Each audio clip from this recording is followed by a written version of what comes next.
Time to rock and roll! Hello my friends. My name is Bot Mathematician and this is Holomancer. Also, Chief Investigative Reporter Dora joined us this evening. Gadgets and Gazette always gets the scoop. While reading the comments, I noticed that some players just like me are concerned about the announcement of Perils in Paradise. The new expansion does not contain anything unique. We just got the old mechanics under a new name. The keyword tourist can mislead players and is a new way to increase profits.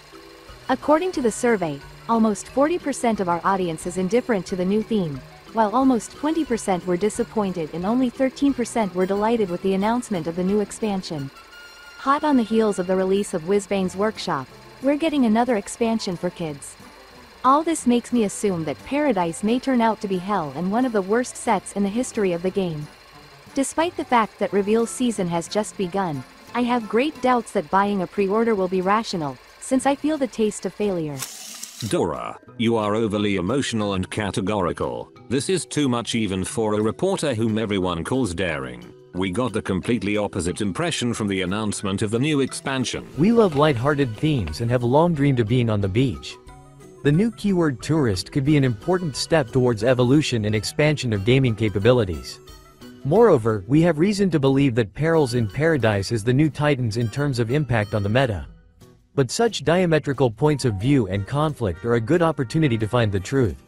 Let's exchange our main arguments in this video and let the audience determine whose point of view they find more convincing.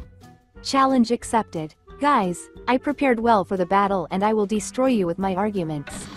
But before we start we want to welcome our new patron, Rakosis13. Dear friends, given the regular lack of electricity in Ukraine, creating new videos is only possible at night. Your support is very motivating and allows us to stay afloat. Let's now finally move on to the arguments.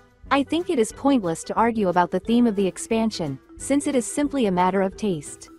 I even suggest ignoring the fact that the new drinks mechanic is not new, as it was first introduced a year ago in the form of the bunch of bananas and barrel of monkeys spells. This is not the main feature of the set after all. Let's focus on discussing the tourist mechanics. New class-specific legendary cards allow you to access cards from another specific class.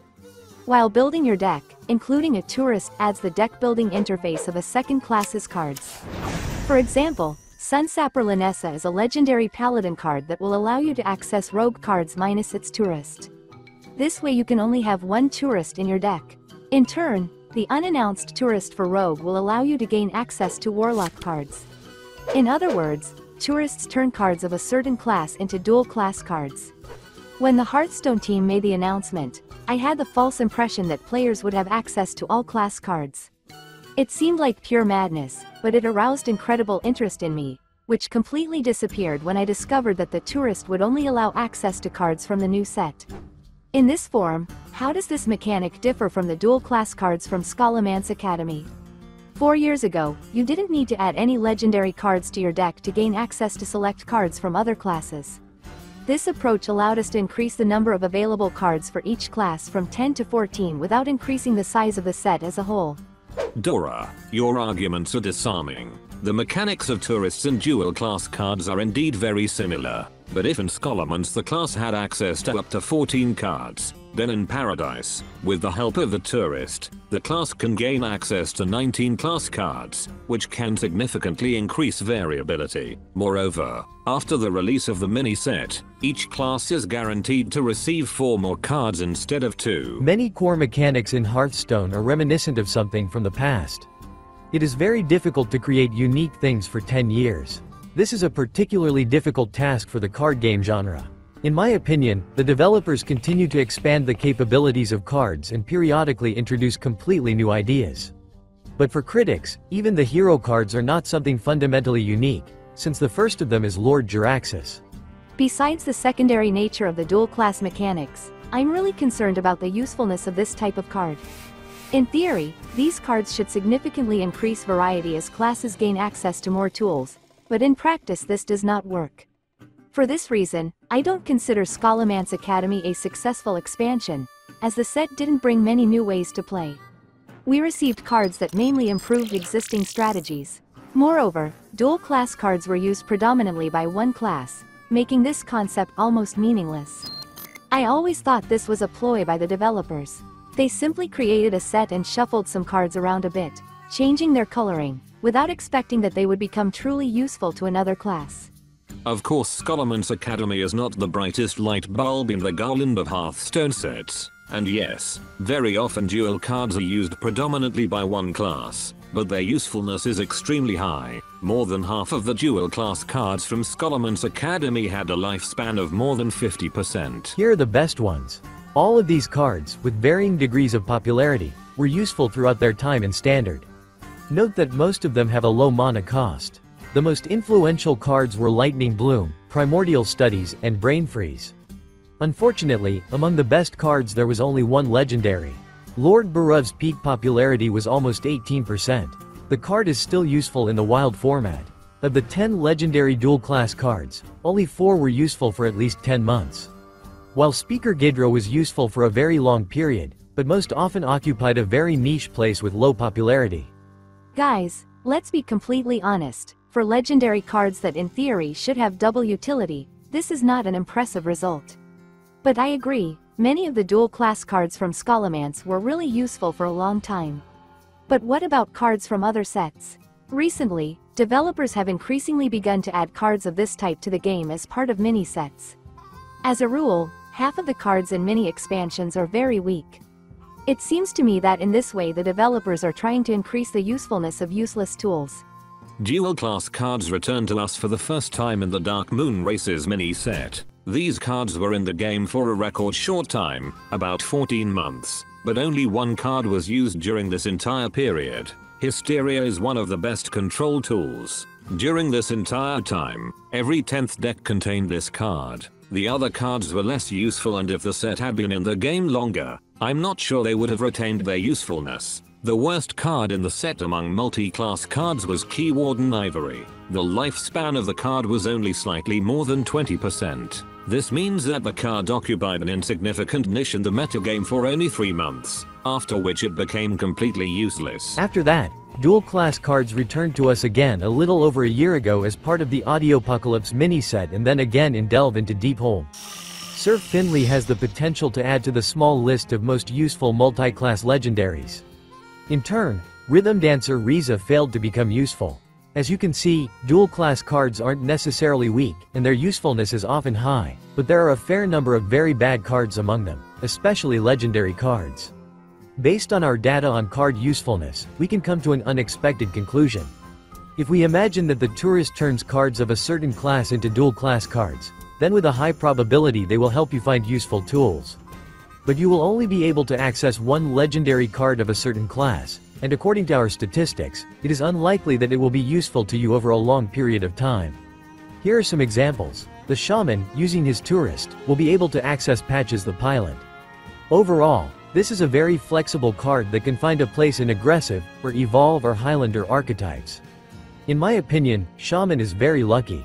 In turn, the Warrior's Tourist will open access to Cruise Captain Laura.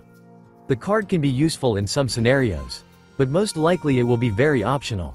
The Druid will be able to use King Tide.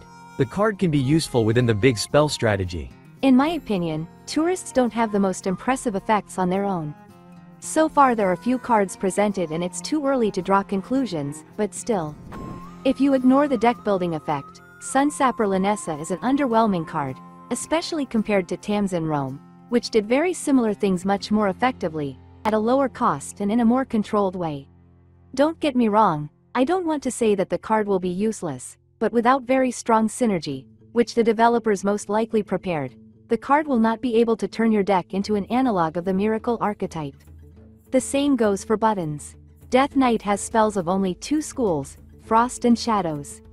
For 5 mana, drawing 2 spells from the deck is a very weak effect by the current standard of power. Magatha and Subject 9 look more attractive. This means that in order to increase the value from using the card, you will have to hope that the Shaman will receive very strong spells from different schools and you will be able to put together a combo deck. But on its own, this is a very weak card for Death Knight. Ryla Sand Sculptor is a slightly improved copy of Vexcrow.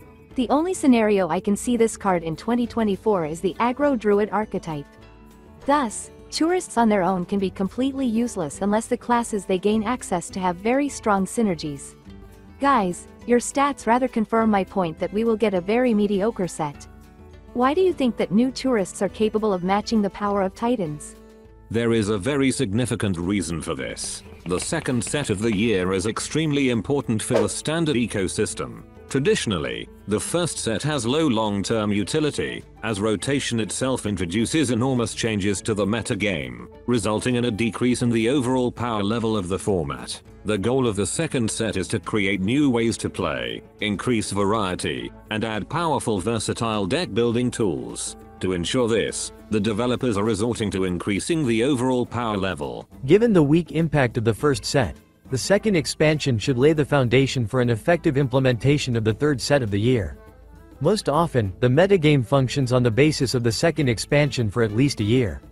Very often, the best sets are the second set, but this does not mean that they always create a healthy and interesting competitive environment. These cards are simply more useful over the long term. If the second expansion has too little impact on the metagame, it can lead to low player interest. A very dangerous situation. For example, the Titans expansion is significantly less influential today than Whizbang's Workshop, but despite this, Titans contains more useful legendary cards than the recent set. I think that tourists can become the new Titans. For this reason, pre-ordering the Perils in Paradise set can be a very rational decision. Also, do not forget that the usefulness of tourists will further increase after the release of the mini-set. But it's worth admitting that Dora may be right about some things. We do not exclude the possibility that the developers shuffled some cards. Thus, several key Druid cards could end up in the Mage, while the Mage cards ended up in the Paladin, and to access them you will need to use the Tourist. In this case, the usefulness of tourists will be significantly increased. Will you find useless cards in your collection that actually have increased utility for another associated class? We can easily find out the answer to this assumption using statistics. But for now these are just baseless speculations. Sorry guys, but I think you confirmed all my fears.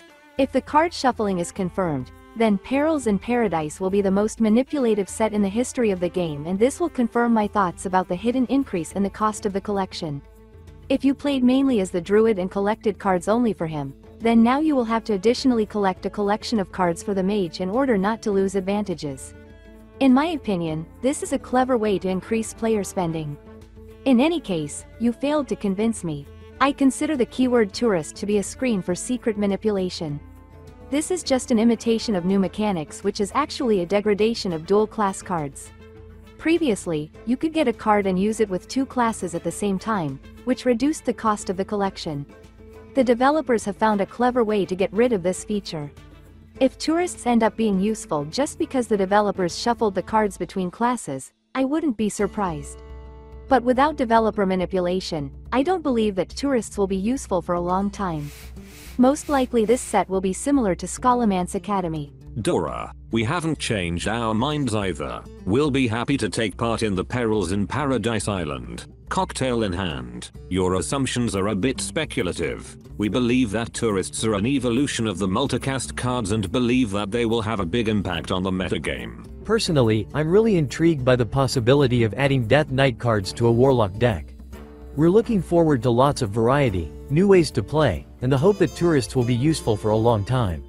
This expansion has the potential to bring everything that most players dream of. Dear viewers, the time has come for you to express your opinion. Who do you think is right in this debate? The daring reporter Dora who looks at things cynically, or me and the bot mathematician who are open to everything new? Share your thoughts in the comments and join the polls in the community tab. Traditionally, we want to express our boundless gratitude to our sponsors. Dear friends, your help is invaluable. We will be grateful for any support. Okay, that's all for today. Thank you for spending this time with us. We really hope that we will have the opportunity to get in touch in the next video. Take care of yourself. And never give up.